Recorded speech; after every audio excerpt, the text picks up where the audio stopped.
నమస్తే. హైదరాబాద్ బేగంపేటలోని ప్రజాభవన్లో కౌమార బాలికల సాధికారతపై రాష్ట్ర స్థాయి అవగాహన కార్యక్రమం జరిగింది. ఈ కార్యక్రమానికి మంత్రి సీతక్క ముఖ్య అతిథిగా హాజరయ్యారు. 14 నుంచి 18 ఏళ్ల మధ్య వయసు జీవితంలో అత్యంత కీలక దశని, ఇది జీవితాన్ని మలుపు తిప్పే దశని తెలిపారు. కౌమార బాలికలు ఎన్నో సవాళ్లు ఎదుర్కొంటారని, ప్రతి బాలికకు అవకాశాలు కల్పించడమే నిజమైన సాధికారతని మంత్రి సీతక్క స్పష్టం చేశారు.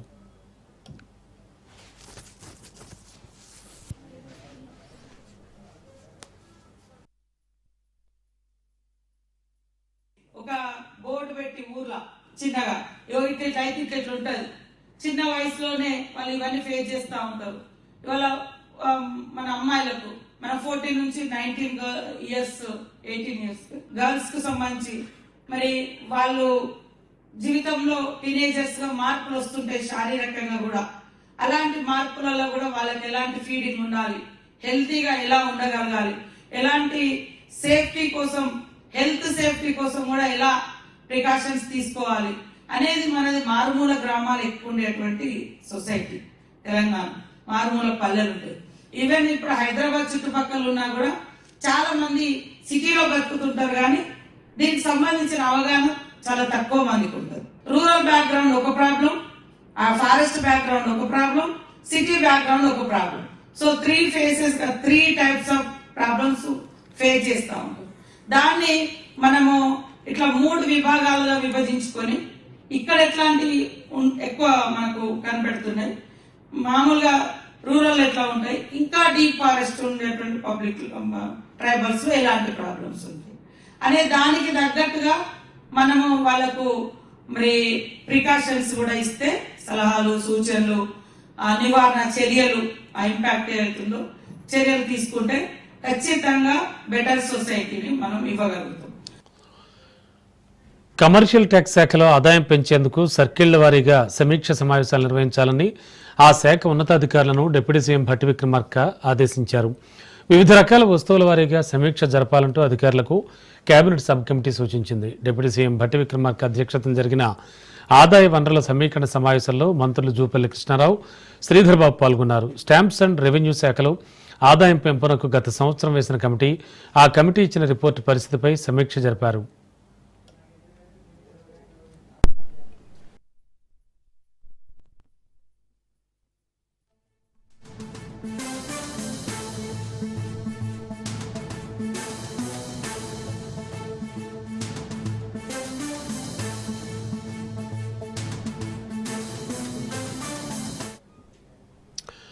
మోసం, అబద్ధాల పునాదులపై కాంగ్రెస్ అధికారంలోకి వచ్చిందన్నారు బీఆర్ఎస్ వర్కింగ్ ప్రెసిడెంట్ కేటీఆర్. మాయమాటలు చెప్పి అధికారంలోకి వచ్చిన తర్వాత కాంగ్రెస్ హామీల అమల్లో పూర్తిగా విఫలమైందన్నారు. ఎన్ని తమాషాలు చేసినా ఉప ఎన్నికలు తప్పవు, కాంగ్రెస్కు ఓటమి తప్పదన్నారు. బతికినంతకాలం ధైర్యంగా బతకాలి, కానీ ఇంత నీచమైన కుమ్మక్కు రాజకీయాలు ఎందుకన్నారు ఆయన. నిజానికి ఆయన తప్పు కాదు, కాంగ్రెస్ పార్టీ నైజమే మోసం. కాంగ్రెస్ పార్టీ నైజం పునాది మోసం. ఆయన కాకపోతే చాలా మంచివాడు, నిజాయితీ గల మోసగాడు రేవంత్ రెడ్డి గారు. ఆయన నిజాయితీగా మోసం చేశారు, ఆయన తప్పేం లేదు. ఆయన ఎన్నికల ముందే చెప్పాడు, ఏం చెప్పాడు, చాలా స్పష్టంగా చెప్పాడు, ప్రజలు మోసగాళ్ళనే నమ్ముతారు, అందుకే మేము మోసం చేస్తాం. ఎందుకంటే నిన్ను మోసం చేయాలి అంటే ఫస్ట్ నువ్వు నమ్మించాలి, నమ్మితేనే కదా మోసం జరిగేది. అందుకే ఏమన్నాడు రేవంత్ రెడ్డి గారు, నేను ఖచ్చితంగా మోసం చేసే వాళ్ళని ప్రజలు నమ్ముతారు కాబట్టి నమ్మిస్తాం, మోసం చేస్తాం, గొంతుకొస్తాం అని ముందే చెప్పాడు. తప్పు మనది, బీఆర్ఎస్ పార్టీ కార్యకర్తలది, మనది. మీ భద్రాచలం వాళ్ళది కాదు, మిగతా 9 నియోజకవర్గాలు మీ ఉమ్మడి జిల్లాలో ఉన్న వాళ్ళు వాళ్ళది. ఎందుకంటే చెప్పుకోలేకపోయాం, పినపాక వాళ్ళు చెప్పుకోలేపారు, అశ్వరాపేట వాళ్ళు చెప్పుకోలేపారు, కొత్తగూడెం వాళ్ళు చెప్పుకోలేపారు, ఇల్లందరూ చెప్పుకోలేపారు. ఏమని అరిచేతిలో వైకుంఠం చూపెడుతూ, అరిచేతిలో స్వర్గం చూపెడుతూ ఇది చేస్తాం, అది చేస్తాం, పొడి చేస్తాం, ఇష్టం వచ్చిన మాటలు చెప్తుంటే అది కాదు స్వామి, సాధ్యం కాదు, వాళ్ళు చెప్పేది కేవలం ఓట్ల కోసం దొంగ మాటలు చెప్తున్నారు అని ప్రజల్ని ఆ భ్రమల్లోంచి వాళ్ళు సృష్టిస్తున్న ఒక కృత్రిమమైన భూతల స్వర్గం లాంటి వాతావరణం నుంచి మనం బయటకు తీసుకొని రాలేకపోయినాం. తప్పు మనది, ప్రజలకు నిజం చెప్పలేకపోయాం. ఆ రోజు ఇదే కాంగ్రెస్ పార్టీ 1 కాదు 2 కాదు 420 హామీలు ఇచ్చి, అందులో 6 గ్యారంటీలని మళ్ళీ ప్రత్యేకంగా కార్డులు పంచి, అఫిడవిట్లు రాసి, ఇంటింటికి కార్డులు పంచి 100 రోజులు భద్రంగా పెట్టుకోండి, 100 రోజుల లోపలే మేము ఇది ఇస్తాం అది ఇస్తాం అని చెబుతున్నప్పుడు, అరే దొంగ కార్డులు, వీళ్ళు దొంగ పార్టీ వీళ్ళు అని మనం చెప్పినా నమ్మలేని ఒక అపనమ్మక పరిస్థితిలోకి ప్రజల్ని తీసుకొని పోయారు. ఇందులో మన పాత్ర చాలా ఉంది, మన నాయకుడు తప్పులేదు. విద్యుత్ శాఖ ఏడీఈ అంబేద్కర్ను అరెస్ట్ చేశారు ఏసీబీ అధికారులు. అంబేద్కర్ ఇంట్లో భారీగా నగదు పట్టుబడింది. 2 కోట్ల రూపాయల నగదును గుర్తించారు. భారీగా బంగారాన్ని కూడా గుర్తించారు ఏసీబీ అధికారులు. ఇబ్రహీంబాగ్లో ఏడీఏగా పనిచేస్తున్నారు అంబేద్కర్. భారీగా ఆస్తులు కూడబెట్టినట్లుగా ఏసీబీ అధికారులు గుర్తించారు. ఆయన ఇళ్లు, బంధువుల ఇళ్లలో కూడా సోదాలు నిర్వహించారు. ఇక మణికొండ, గచ్చిబౌలి, మాదాపూర్ సహా 15 చోట్ల ఏసీబీ అధికారులు సోదాలు చేశారు.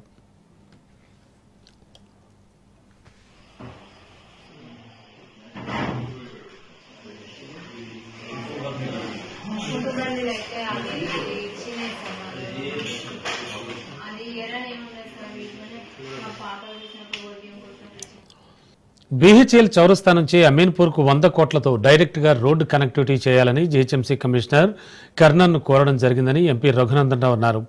GHMC commissioner Karnan, MP Raghunandan Rao కానుకుంటలో పర్యటించారు. భేట్ నుంచి Ameenpur to Sultanpur medical device park వరకు రోడ్డు కనెక్టివిటీ గురించి ఆయన కమిషనర్ కర్ణన్కు వివరించారు.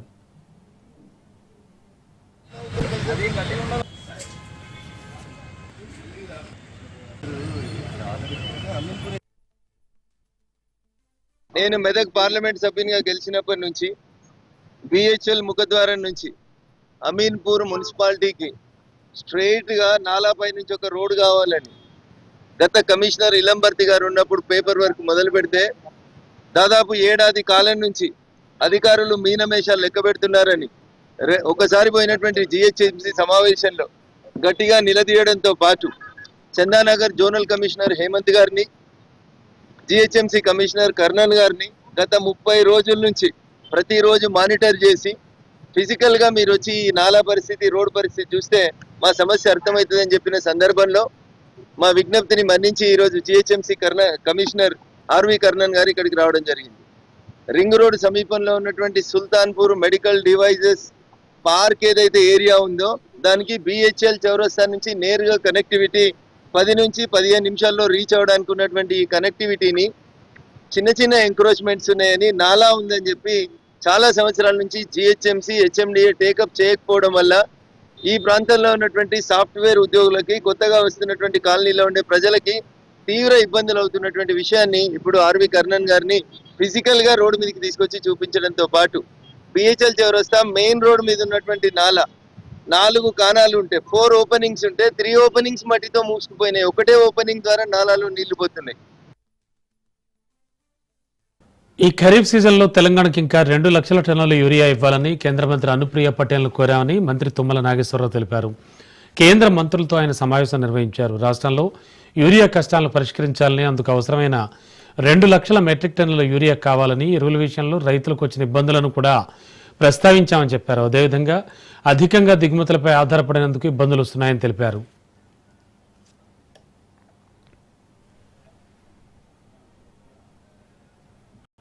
జనగామ జిల్లాలో యూరియా కష్టాలు నెలకొన్నాయి. పంపిణీ కేంద్రాల వద్ద రైతులు బారులు తిరుగుతున్నారు.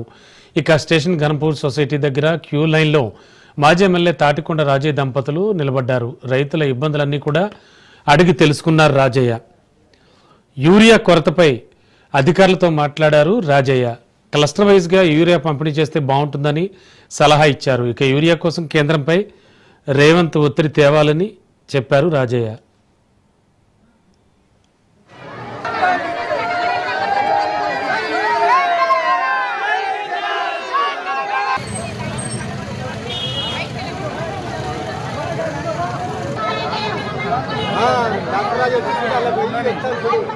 కాంగ్రెస్ సీనియర్ నేత మాజీ ఎంపీ మధుయాష్కి గౌడ్ అస్వస్థతకు గురయ్యారు. సచివాలయానికి వచ్చిన కాంగ్రెస్ నేత ఒక్కసారిగా ఛాతీ నొప్పి రావడంతో కుప్పకూలిపోయారు. దీంతో సహచరుల సాయంతో సచివాలయంలో ఉన్న డిస్పెన్సరీలో తక్షణ వైద్య సహాయం అందించారు సిబ్బంది. అనంతరం మెరుగైన వైద్యం కోసం గచ్చిబౌలిలోని ఏఐజీ హాస్పిటల్కు తరలించారు.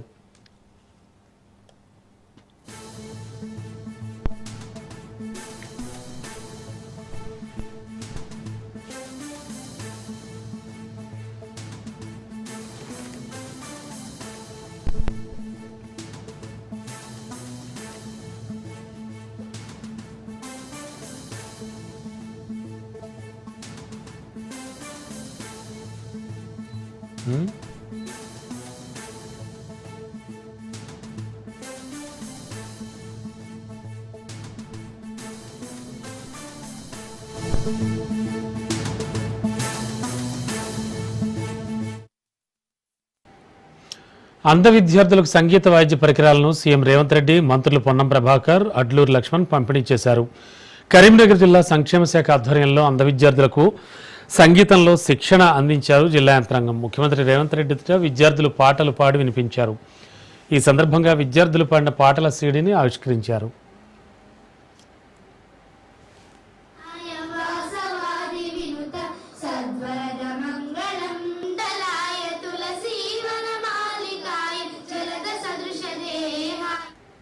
తెలంగాణలో పలువురు ఐఏఎస్ అధికారులను బదిలీ చేస్తూ ప్రభుత్వం ఉత్తర్వులు జారీ చేసింది. తెలంగాణ ప్రభుత్వ సలహాదారుడిగా ఎన్వీఎస్ రెడ్డి, చీఫ్ రేషనింగ్ ఆఫీసర్గా రాజిరెడ్డిని ప్రభుత్వం నియమించింది. హైదరాబాద్ మెట్రో ఎండీగా సర్ఫరాజ్ అహ్మద్, హెచ్ఎండిఏ సెక్రటరీగా Kota Srivatsa, women and child welfare డైరెక్టర్గా శృతి ఓజా, స్పెషల్ వెల్ఫేర్ సెక్రటరీగా కృష్ణాదిత్యను నియమిస్తూ తెలంగాణ ప్రభుత్వం ఉత్తర్వులు జారీ చేసింది.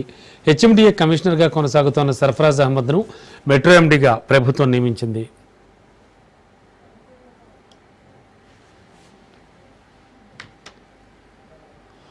ఏపీ సచివాలయంలో రెండో రోజు కలెక్టర్ల సమావేశం నిర్వహించారు సీఎం చంద్రబాబు.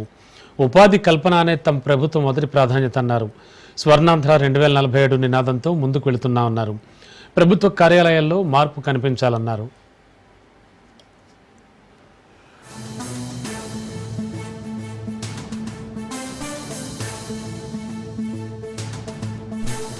మాజీ సీఎం జగన్మోహన్ రెడ్డి అధ్యక్షతన ఎల్లుండి వైఎస్ఆర్ కాంగ్రెస్ పార్టీ శాసనసభాపక్ష సమావేశం జరగనుంది.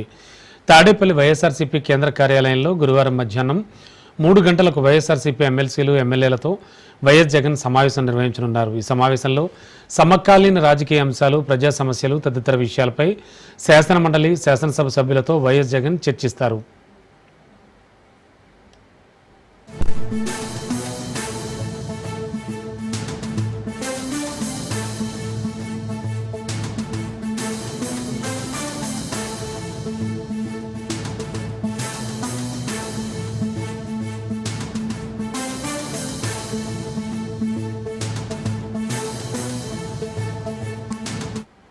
మంత్రి సత్యకుమార్కు మాజీ మంత్రి విడదల రజని లేఖ రాశారు. మెడికల్ కాలేజీల ప్రైవేటీకరణపై మాజీ సీఎం జగన్కు మంత్రి సత్యకుమార్ ఇటీవలే లేఖ రాశారు. మంత్రి సత్యకుమార్ లేఖకి మాజీ మంత్రి విడదల రజని కౌంటర్ ఇచ్చారు. మెడికల్ కాలేజీల ప్రైవేటీకరణ ఎందుకో వ్యతిరేకిస్తున్నారో లేఖలో వివరించారు రజని.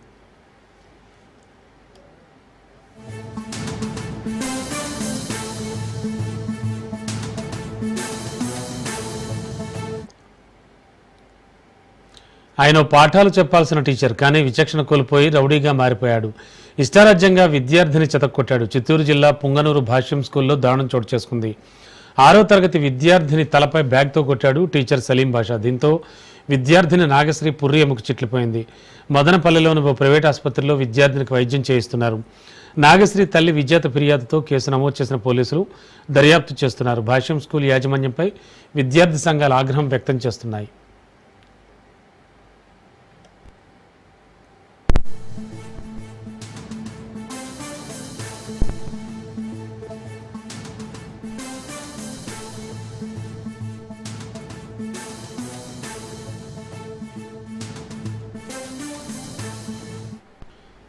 పెద్దపల్లి జిల్లా గట్టేపల్లి మానేరువాగుకు వరద పోటెత్తింది. వరదలో ఇసుక రవాణా కూలీలు చిక్కుకుపోయారు.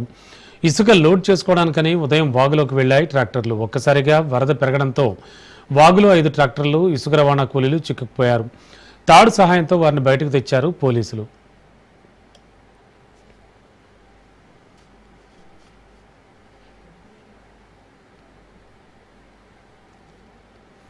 సికింద్రాబాద్ మెడికవర్ హాస్పిటల్ నూతన బ్రాంచ్ను కేంద్ర మంత్రి కిషన్ రెడ్డి ప్రారంభించారు.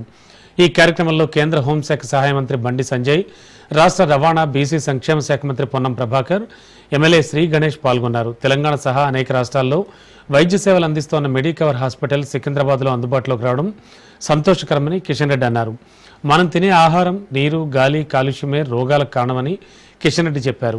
ఆరోగ్యం ప్రతి ఒక్కరి ప్రాథమిక హక్కని ఈ తరహా ఆసుపత్రులు రోగుల ప్రాణాలను కాపాడమే కాకుండా వైద్య రంగంలో ఉపాధి అవకాశాలు కూడా కల్పిస్తాయని కేంద్ర హోంశాఖ సహాయ మంత్రి బండి సంజయ్ అన్నారు.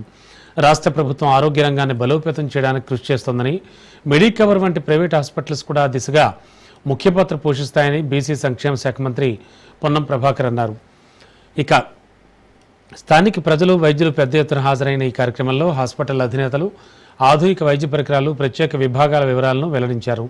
సికింద్రాబాద్ నుంచి మొదలైన ఈ కొత్త మెడికవర్ హాస్పిటల్ భవిష్యత్తులో మరెన్నో వైద్య సేవలను ప్రజలకు అందించనుందని వివరించారు. వ్యాక్సిన్ పరిశోధన చేయడం కోసం, ప్రోత్సహించడం కోసం ప్రధానమంత్రి గారు ఇక్కడ నుంచి పూనాకి పూనా నుంచి ఈరోజు మెడికల్ హాస్పిటల్ అద్భుతంగా ఈరోజు అనేక రాష్ట్రాలలో పాటు మన తెలంగాణ రాష్ట్రంలో కూడా ఈరోజు తెలంగాణ, ఆంధ్రప్రదేశ్, మహారాష్ట్ర, కర్ణాటక ఈ యొక్క 4 రాష్ట్రాలలో ప్రముఖమైనటువంటి నగరాలలో అవసరమైనటువంటి ప్రాంతాలలో తమ బ్రాంచ్లు ఓపెన్ చేసుకుంటూ ఈరోజు 1 కోటి మందికి ట్రీట్మెంట్ ఇవ్వడం అంటే మరి చిన్న విషయం కాదు. వేలాది మంది సిబ్బందికి, వందలాది మంది డాక్టర్లకు మరి ఈరోజు ఇక్కడ కల్పించడం ఏదైతున్నదో మరి చాలా గొప్ప విషయం అని వేస్తాను. నేను అప్పుడప్పుడు లెక్కేస్తుంటాను. మా హోల్ ఇండియాలో అనేక వందలాది మంది డాక్టర్స్ ఉంటారు. సుమారు 100 బ్రాంచ్లు ఉంటాయి, ప్రైవేట్ హెల్త్ సెంటర్స్. వాళ్ళ కోసం ఆలోచన చేసినప్పుడే చాలా ఇబ్బంది ఉంటుంది. ప్రభుత్వం ఉన్నప్పుడు ఇబ్బంది అయినప్పుడు ప్రైవేట్ సెక్టార్లో ఇన్ని బ్రాంచీలు మెయింటైన్ చేయడం, ఇంతమంది డాక్టర్లను ఓ మాట చెప్పారు, నా దగ్గరికి ఎవరైనా వస్తే మళ్ళీ వెళ్ళిపోరు, మా దగ్గరనే అటాచ్మెంట్తో, ప్రేమతో, ఆప్యాయంగా ఉంటారు. అది గొప్ప విషయం. హాస్పిటల్ ఓపెన్ చేయడం జరిగింది. కిషన్ రెడ్డి గారు, బండి సంజయ్ గారు, ఇనాగ్రేట్ చేయడం జరిగింది. సో యాజ్ సచ్ మెడికల్ హాస్పిటల్ని తెలంగాణలో ఇది 8వ హాస్పిటల్. హైదరాబాద్లో అయితే సికింద్రాబాద్లో కలిసి ఇది 4వ హాస్పిటల్. సో మేము సూపర్ స్పెషాలిటీ హాస్పిటల్ ఇక్కడ ప్రారంభం చేస్తాం. మేము ఫస్ట్ మా జర్నీ ఆఫ్ హెల్త్ కేర్లో 2011లో మనం కార్డియాక్ హాస్పిటల్ ఇక్కడనే స్టార్ట్ చేసాం. మళ్ళీ 2015లో వేరియస్ రీజన్స్ వల్ల మన ఈ ప్రాంతం నుంచి వెళ్ళి హైటెక్ సిటీలో స్టార్ట్ చేసి మళ్ళీ 10 ఏళ్ల తర్వాత సికింద్రాబాద్కి రావడం ఇది కొంచెం నాస్టాల్జిక్గా ఉంది. అయినా కూడా ఈ ప్రాంతంతో మాకు చాలా అటాచ్మెంట్ ఉంది. సో ఈ ప్రాంత ప్రజలకు వీలైనంత వరకు మేము better health care with transparent way అందిస్తామని I promise all of us.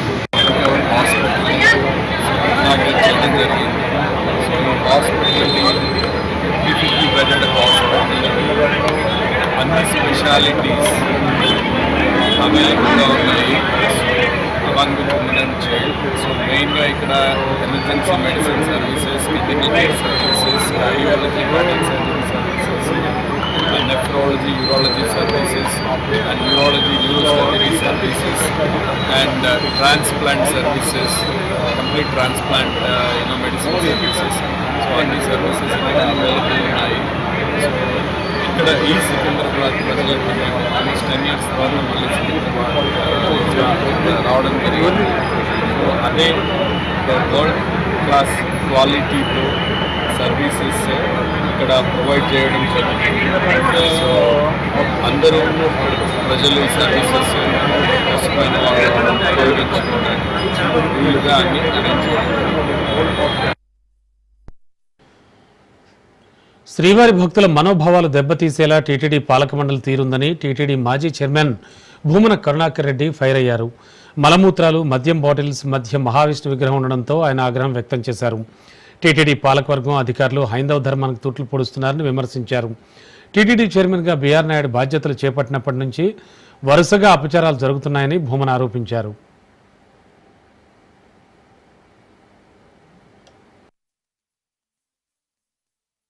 ఈ రోజున వాళ్ళ అధికారంలోకి వచ్చిన తరువాత టీటీడీ పాలక మండళ్ల తీరు ఏ స్థాయికి దిగజారిపోయింది అనడానికి నిదర్శనం మలమూత్రాల మధ్యన, అక్కడ బీరులు, బ్రాందీ బాటిళ్ల మధ్యన, తాగుబోతుల మధ్యన శ్రీ మహావిష్ణువు విగ్రహం లేకుండా ఉండేటువంటి పరిస్థితి ఇక్కడ దాపురించింది. ఇంతకంటే అపచారం మరొకటి ఉన్నదా? ఇంతకంటే దైవద్రోహం మరొకటి ఉన్నదా?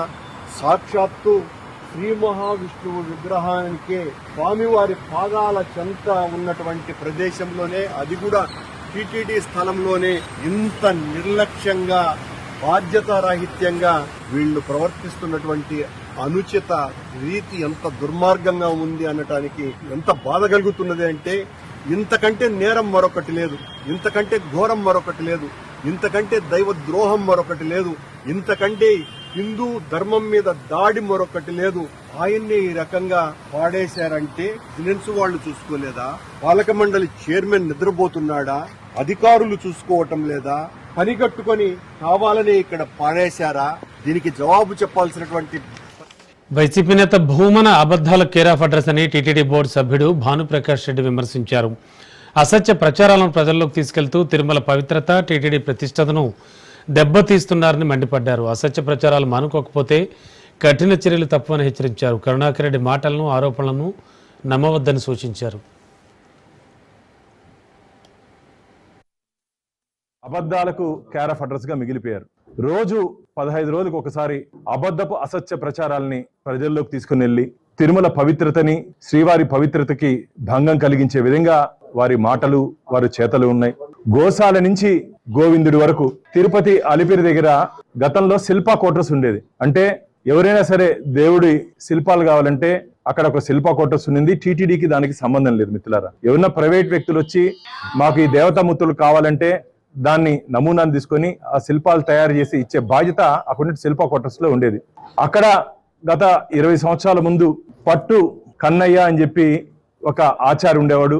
పొరపాటున శనేశ్వరుడికి వాహనం కాకి బదులు అతను వేరే ఆకారాన్ని చెక్కిన కారణంగా ఆర్డర్ ఇచ్చినటువంటి భక్తుడు అది అవసరం లేదని చెప్పి దాన్ని అక్కడనే వదిలేసి వెళ్ళిపోవడం జరిగింది. ఆ రోజు నుంచి ఈ రోజు వరకు అది అక్కడే ఉంది మిత్రులారా. ముఖ్యంగా కరుణాకర్ రెడ్డి గారు ఇంతకుముందు మాట్లాడుతూ అన్నాడు మహావిష్ణువు అంట. అయ్యా ఏ దేవుడు ఏం కనుక్కోయ్యా? నీకు గుడి తాళాలకి బండి తాళాలకి తేడా తెలియని వ్యక్తి నువ్వు. మొన్న నీకు ఏం జరుగుతోందో తెలీదు. విషయ పరిజ్ఞానం తీసుకొని మాట్లాడితే బాగుంటుంది. ఏం మాట్లాడితే అర్థం కాదు. మహావిష్ణువు విగ్రహానికి, శనీశ్వరుడు విగ్రహానికి తేడా తెలీదు. అబద్ధాలకు కేర్ ఆఫ్ అడ్రస్ గా మిగిలిపోయారు. రోజు 15 రోజులకు ఒకసారి అబద్ధపు అసత్య ప్రచారాలని ప్రజల్లోకి తీసుకుని వెళ్లి తిరుమల పవిత్రతని, శ్రీవారి పవిత్రతకి భంగం కలిగి తిరుమల అన్నమయ భవనంలో టీటీడీ పాలక మండలి సమావేశంలో కీలక నిర్ణయాలు తీసుకున్నారు.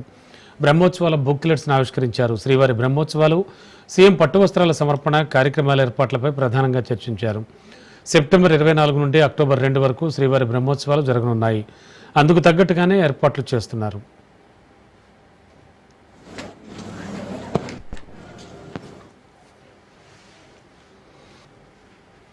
తిరుమలలో వెంకటేశ్వర స్వామి వారి వార్షిక బ్రహ్మోత్సవాల సందర్భంగా ఆలయంలో కోయిలాళ్వార్ తిరుమంజనం కార్యక్రమాన్ని టీటీడీ శాస్త్రోక్తంగా నిర్వహించిందని ఈవో అనిల్ కుమార్ సింఘాల్ అన్నారు. ప్రాతకాల నివేదనలు, పూజాది కార్యక్రమాల అనంతరం ఆలయం అంతటా నీటితో శుద్ధి చేస్తారన్నారు. మరోవైపు బ్రహ్మోత్సవాలకు తరలి వచ్చే భక్తుల కోసం అన్ని ఏర్పాట్లు చేస్తున్నామన్నారు.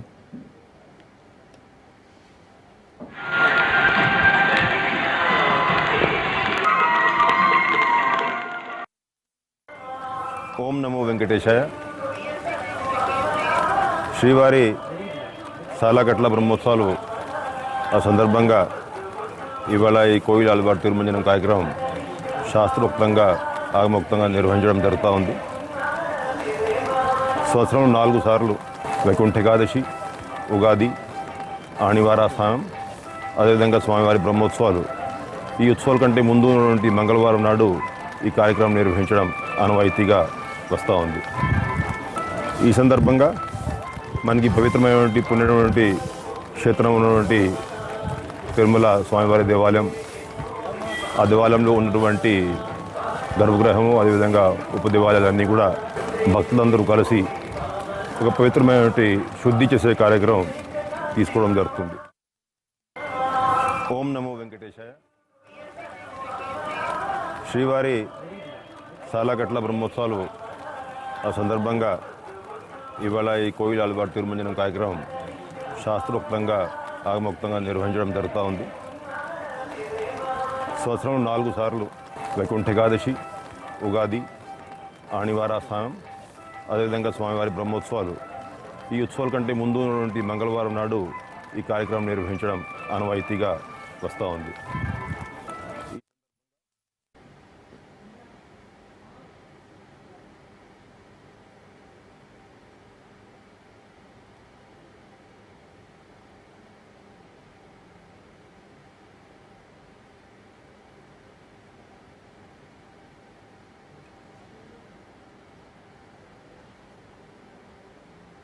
ఇప్పుడు ఫటాఫట్ న్యూస్ చూద్దాం. ఉత్తరాఖండ్, హిమాచల్ ప్రదేశ్లో క్లౌడ్ బరస్ట్ అయింది. నదులు, వాగులు పొంగిపొర్లుతున్నాయి. డెహ్రాడూన్ సమీపంలో తంసా నదులకు భారీగా వరద చేరింది. తప్పకేశ్వర ఆలయం దగ్గర నది ఉగ్రరూపం దాల్చింది.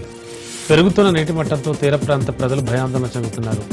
వరద ప్రాంతాల్లో ప్రజలు ఇబ్బందులు పడుతున్నారు. లోతట్టు ప్రాంతాల్లో నీళ్లు నీటిలోనే నానుతున్నాయి.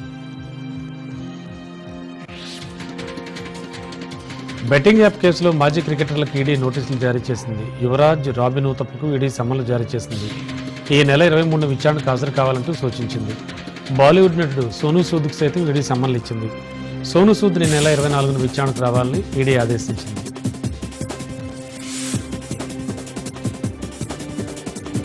ప్రభుత్వం తమ న్యాయపరమైన డిమాండ్లు పరిష్కరించుకుంటే సమ్మె తప్పదని గిరిజన ఆశ్రమ పాఠశాలల హాస్టల్స్లో పనిచేస్తున్న డైలీ వేజ్ కాంటినెంట్ వర్కర్లు హెచ్చరించారు. ఉద్యోగాలు పర్మనెంట్ చేయాలని, టైం స్కేల్ అమలు చేయాలని, అప్పటి వరకు జిల్లా కలెక్టర్ గెజెట్ ప్రకారం వేతనాలు చెల్లించాలని డిమాండ్ చేశారు. మరణించిన వారి స్థానంలో కుటుంబ సభ్యులకు పని కల్పించాలని, పూర్తికాలం పనిచేస్తున్న వాళ్ళందరికీ పూర్తి వేతనాలు చెల్లించాలని కొత్తగూడెం జిల్లాలోని వర్కర్లు ఇల్లందులో ఆందోళన చేశారు. కమర్షియల్ ట్యాక్స్ శాఖలో ఆదాయం పెంచడానికి సర్కిల్ వారీగా సమీక్ష సమావేశాలు నిర్వహించాలని ఆ శాఖ ఉన్నతాధికారులను డిప్యూటీ సీఎం భట్టి విక్రమార్క ఆదేశించారు. వివిధ రకాల వస్తువుల వారీగా సమీక్షలు చేయాలని అధికారులకు కేబినెట్ సబ్ కమిటీ సూచించింది.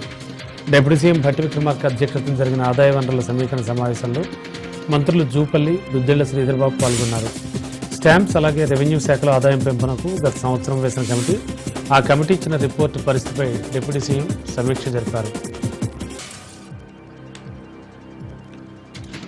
నీట్ విద్యార్థులకు జీవో నంబర్ 33 శాపంగా మారిందని తల్లిదండ్రులు ఆవేదన వ్యక్తం చేస్తున్నారు. లాంగ్ టైం విద్యను అభ్యసించి నీట్ విద్యార్హత సాధిస్తే జీవో మాత్రం విద్యార్థులకు శాపంగా మారిందని పేరెంట్స్ ఆగ్రహం వ్యక్తం చేశారు. ఎంతో కష్టపడి విద్యార్థులను చదివించుకుంటే జీవోల పేరుతో భవిష్యత్తును అంధకారంలోకి నెట్టడం భావ్యమా అని తల్లిదండ్రులు మండిపడుతున్నారు.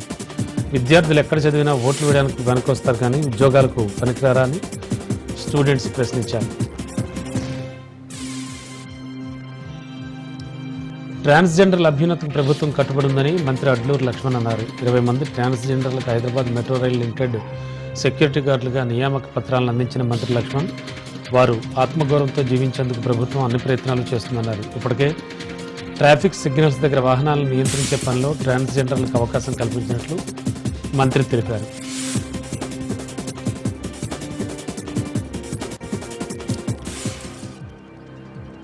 Seventh all India prison duty meet 2025 Telangana ప్రతినిధులు ముఖ్యమంత్రి రేవంత్ రెడ్డిని మర్యాదపూర్వకంగా కలిశారు. వివిధ పోటీల్లో పథకాలు సాధించిన వారిని సీఎం రేవంత్ అభినందించారు. దేశంలోని వివిధ రాష్ట్రాల్లో జరిగిన పోటీల్లో 133 పథకాల్లో 28 పథకాలు అందుబాటులో 21 బంగారు, 4 రజతం, 3 కాంస్యం మెడల్స్ కైవసం చేసుకున్న వారిని సీఎం కొనియాడారు. ఈ కార్యక్రమంలో పాల్గొన్న హోంశాఖ ప్రత్యేక ప్రధాన కార్యదర్శి రవిగుప్తా, జైలు విభాగం DG Soumya Mishra, IG Murali Babu, Warangal DIG Sampath, ఎస్పీలు శివకుమార్ గౌడ్, కళాసాగర్ పాల్గొన్నారు.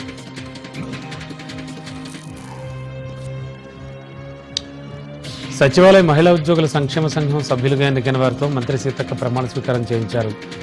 మహిళకు ఉద్యోగం అంటేనే అదనపు బాధ్యతని ఎన్నో సవాళ్లను అధిగమిస్తూ రాణిస్తున్నారని సీతక్క చెప్పారు. భూదేవి కొన్నం తోపుకి మహిళలకు ఉన్నందున కుటుంబ వ్యవస్థ పటిష్టంగా ఉందని సీతక్క అన్నారు. అన్ని రంగాల్లో మహిళలు ఎదుర్కొంటున్న సవాళ్లపై చర్చించడానికి ఈ నెల 22న రౌండ్ టేబుల్ సమావేశాన్ని నిర్వహిస్తున్నామని మంత్రి తెలిపారు.